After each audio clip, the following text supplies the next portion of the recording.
ಲೋಕಾಯುಕ್ತ ನ್ಯಾಯಮೂರ್ತಿ ವೀರಪ್ಪ ಹೇಳಿಕೆ ಆಧಾರದಲ್ಲಿ ಆಡಳಿತ ವಿರೋಧ ಪಕ್ಷಗಳ ನಡುವೆ ಈಗ ವಾಕ್ಸಮರ ನಡೀತಾ ಇದೆ. ಈ ಒಂದು ವಾಕ್ಸಮರಕ್ಕೆ ಸಂಬಂಧಪಟ್ಟಂತೆ ಯಾವ ವಾಗ್ಯುದ್ಧಗಳು ನಡೀತಾ ಇದೆಯಲ್ಲ, ಇದರ ಬೆನ್ನಲ್ಲೇ ಉಪಲೋಕಾಯುಕ್ತ ನ್ಯಾಯಮೂರ್ತಿ ವೀರಪ್ಪ ಅವರು ಸ್ಪಷ್ಟನೆ ಕೊಟ್ಟಿದ್ದಾರೆ. ಕರ್ನಾಟಕ ಸರ್ಕಾರದಲ್ಲಿ 63% ಭ್ರಷ್ಟಾಚಾರ ಅಂತ ಹೇಳಿ ಆರೋಪ ಮಾಡಿದಂತಹ ವಿಚಾರವಾಗಿ ಉಪಲೋಕಾಯುಕ್ತ ನ್ಯಾಯಮೂರ್ತಿ ವೀರಪ್ಪ ಸ್ಪಷ್ಟನೆ ಕೊಟ್ಟಿದ್ದಾರೆ. ನಾನು ಇಂತಹ ಸರ್ಕಾರದಲ್ಲಿ ಭ್ರಷ್ಟಾಚಾರ ಇತ್ತು ಅಂತ ಹೇಳಿಲ್ಲ, ಯಾವ ಸರ್ಕಾರವನ್ನ ಗಮನದಲ್ಲಿ ಇಟ್ಕೊಂಡೂ ಹೇಳಿಲ್ಲ. ಇಂಡಿಯಾ ಕರಪ್ಷನ್ ಸರ್ವೆಯಲ್ಲಿ ಇರೋದನ್ನ ನಾನು ಹೇಳಿದ್ದೇನೆ ಅಂತ ಹೇಳಿ ಈ ವಿಚಾರಕ್ಕೆ ಸಂಬಂಧಪಟ್ಟಂತೆ ಅವರು ಸ್ಪಷ್ಟನೆಯನ್ನ ಕೊಟ್ಟಿದ್ದಾರೆ. ಇನ್ನು ನಮ್ಮ ರಿಪೋರ್ಟರ್ ಮಾದೇಶ್ ಅವರನ್ನ ಮಾತನಾಡಿಸಿದ್ದಾರೆ, ಬನ್ನಿ ನೋಡೋಣ. ಲೋಕಾಯುಕ್ತರಾದ ವೀರಪ್ಪ ಅವರು ನೀಡಿದಂತ ಒಂದು ಹೇಳಿಕೆ ಸಾಕಷ್ಟು ಚರ್ಚೆಗೆ ಗ್ರಾಸವಾಗಿತ್ತು. ಭ್ರಷ್ಟಾಚಾರದ ವಿಚಾರವಾಗಿ ಅವರು ಒಂದು ಹೇಳಿಕೆಯನ್ನು ನೀಡಿದ್ರು. ಆದ್ರೆ ಅದಕ್ಕೆ ಸಂಬಂಧಪಟ್ಟಂತೆ ಒಂದಷ್ಟು ರಾಜಕಾರಣಿಗಳು ಅದಕ್ಕೆ ಕಮೆಂಟ್ ಮಾಡುವಂತ ಕೆಲಸವನ್ನು ಮಾಡಿದ್ರು. ಈ ಒಂದು ವಿಚಾರಕ್ಕೆ ಸಂಬಂಧಪಟ್ಟಂತೆ ನಮ್ಮ ಜೊತೆ ಮಾತನಾಡೋದಕ್ಕೆ ಸ್ವತಃ ಲೋಕಾಯುಕ್ತರಾದಂತಹ ನ್ಯಾಯಮೂರ್ತಿಗಳಾದಂತಹ ವೀರಪ್ಪನವರು ಇದ್ದಾರೆ. ಅವ್ರನ್ನ ಮಾತನಾಡಿಸ್ತಾ ಹೋಗ್ತೀನಿ.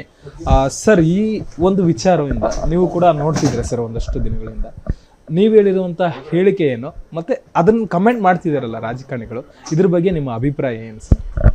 ನಾನು ನೋವಿನಿಂದ ಹೇಳ್ತೀನಿ. ನಾನು ಅಲ್ಲಿ ಹೋಗಿದ್ದು ಬುಕ್ ರಿಲೀಸ್ ಮಾಡೋಕ್ಕೆ.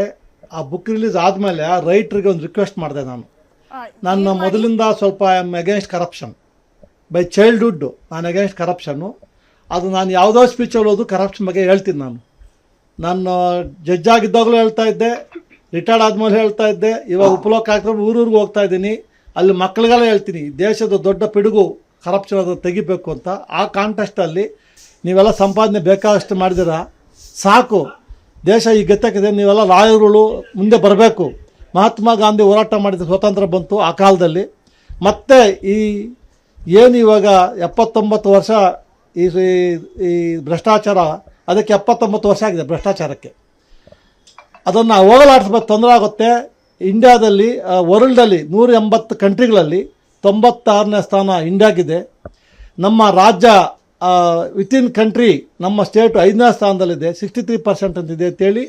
ಬೇಸ್ ಆನ್ ದಿ ಸೋರ್ಸ್ ನಾನು ಇದು ಒಂದು ಇಂಡಿಯಾ ಕರಪ್ಷನ್ ಸರ್ವೆ 2019, ಇದರಲ್ಲಿ ಪಂಜಾಬ್ 63% ಇದೆ, ರಾಜಸ್ಥಾನ್ 78% ಇದೆ, ಹಂಗೆ 48% ಲೀಸ್ಟು ಕೇರಳ 10%, 63% ಕರ್ನಾಟಕ ಇದೆ. This is not my statement, this is base on the India corruption survey 2019, corruption index in India, citizens admitted paying bribe. ಇದ್ರ ಮೇಲೆ ನಾನು ಹೇಳಿದ್ದು. ನಾನು ಯಾವ ಗೌರ್ಮೆಂಟ್ ಬಗ್ಗೆ ಹೇಳಿಲ್ಲ. ನನ್ನ ರಾಜ್ಯ ನನ್ನ ದೇಶ ಅಂತ ಹೇಳಿದ್ದೀನಿ. ನನ್ನ ದೇಶ 96ನೇ ಸ್ಥಾನದಲ್ಲಿದೆ, ನಮ್ಮ ರಾಜ್ಯ 5ನೇ ಸ್ಥಾನದಲ್ಲಿದೆ, 63% ಇದೆ ಅಂತ ಹೇಳಿದ್ದೀನಿ. ಅದ್ರ ಜೊತೆಗೆ ನಾನು ಅವ್ರಿಗೆ ಹೇಳಿದೆ, 4 ಅಂಗಗಳು ಬಲಹೀನವಾಗಿಬಿಟ್ಟಿದೆ. ಆದರೂ ಸಹ ಇತ್ತೀಚಿನ ದಿನಗಳಲ್ಲಿ ನಾವು ನೋಡ್ತಾ ಇದ್ದೀವಿ, ಎಲ್ಲೋ ಒಂದು ಕಡೆ ನ್ಯಾಯಾಂಗ ಮತ್ತು ಪತ್ರಿಕಾ ರಂಗ ವೈಬ್ರೇಷನ್ ಆಗಿ ಕೆಲವು ಇನ್ಸಿಡೆಂಟ್ ನೋಡಿದ್ದೀವಿ ನಾವು. ಅವರಿಂದ ಇನ್ನೂ ದೇಶ ಉಳಿತಾ ಇದೆ ಅಂತೇಳಿ ನಾನು ಆ ಕಾಂಟ್ಯಾಕ್ಟಲ್ಲಿ ಅದರಲ್ಲಿ ಎಲ್ಲ ಜನಗಳು ಹೋರಾಟ ಮಾಡೋಕ್ಕೆ ಬರಬೇಕು. ನೀವು ಲಾಯರ್ಗಳು, ಸೀನಿಯರ್ ಅಡ್ವೊಕೇಟ್ಸ್ ಇದ್ದೀರಿ, ಧರ್ಮಸ್ಥಾಪನೆ ನನ್ನ ಜೊತೆಗೆ ಬರಬೇಕು ಅಂತ ಆ ಕಾಂಟ್ಯಾಕ್ಟ್ ನಾನು ಹೇಳಿದ್ದು. ಸರ್, ಈಗ ನೀವು ಹೇಳ್ತಿರುವಂತದ್ದು ಪ್ರತಿಯೊಂದು ಮಾತಿನಲ್ಲೂ ಏನಿದ್ರೆ ಭ್ರಷ್ಟಾಚಾರವನ್ನ ಕಡಿವಾಣ ಹಾಕ್ಬೇಕು ಅಂತ. ಆಮೇಲೆ ಈ ಒಂದು ರಿಪೋರ್ಟ್ ನ ಇಟ್ಕೊಂಡು ಹೇಳಿದಿರ, ಬಟ್ ಭ್ರಷ್ಟಾಚಾರ ಇದೆ, ಅದು ಆ ಸರ್ಕಾರ ಈ ಸರ್ಕಾರ ಅನ್ನೋದಕ್ಕಿಂತ ಭ್ರಷ್ಟಾಚಾರ ಇದೆ ಅನ್ನೋದು ಇಲ್ಲಿ ಮ್ಯಾಟರ್ ಆಗುತ್ತೆ. ಭ್ರಷ್ಟಾಚಾರ 78 ವರ್ಷದಿಂದ ಇದೆ. ಅದಕ್ಕೆ 78 ವರ್ಷ ವಯಸ್ಸು ನನ್ನ ಪ್ರಕಾರ. ಅದಕ್ಕೆ ನೀವು ಕಾರಣ, ನಾನು ಕಾರಣ, ಈ ದೇಶದ 146 ಕೋಟಿ ಜನ ಕಾರಣ, ನಾವೆಲ್ಲರೂ ಕಾರಣ. ಈ ರಾಜ್ಯದಲ್ಲಿ 5ನೇ ಸ್ಥಾನ ಬಂದಿದ್ದೀವಿ, ಎಲ್ಲರೂ ಕಾರಣ, ನಾವೆಲ್ಲರೂ ಕಾರಣ. ಯಾವುದೇ ಸರ್ಕಾರಗಳು ಬಂದರೂ corruption free from the independence till today, corruption free ಇದು ಸೆಂಟ್ರಲ್ ಆಫ್ ಸ್ಟೇಟ್ ಬರಲೇ ಇಲ್ಲ. ನಾನು ನೋವಿನಿಂದ ಹೇಳ್ತೀನಿ ಸರ್, ಎಲ್ಲರೂ ಅವರೇ ಅವರವರು ಇದಕ್ಕೋಸ್ಕರ ಅವರವರು ಇಂಟರ್ಪ್ರಿಟೇಷನ್ ಮಾಡಿ. This is not first time.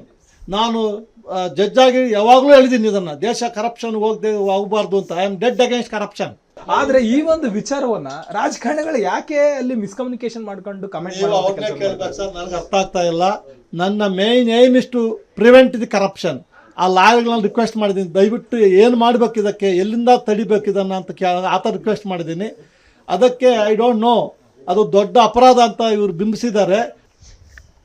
ಇದಿಷ್ಟು ನ್ಯಾಯಮೂರ್ತಿಗಳಾದಂತಹ ವೀರಪ್ಪ ಅವರ ಮಾತು. ವಿಡಿಯೋ ಜರ್ನಲಿಸ್ಟ್ ವೆಂಕಟೇಶ್ವರ ಜೊತೆ ಮಾದೇಶ್, ನ್ಯೂಸ್ 18 ಕನ್ನಡ, ಬೆಂಗಳೂರು.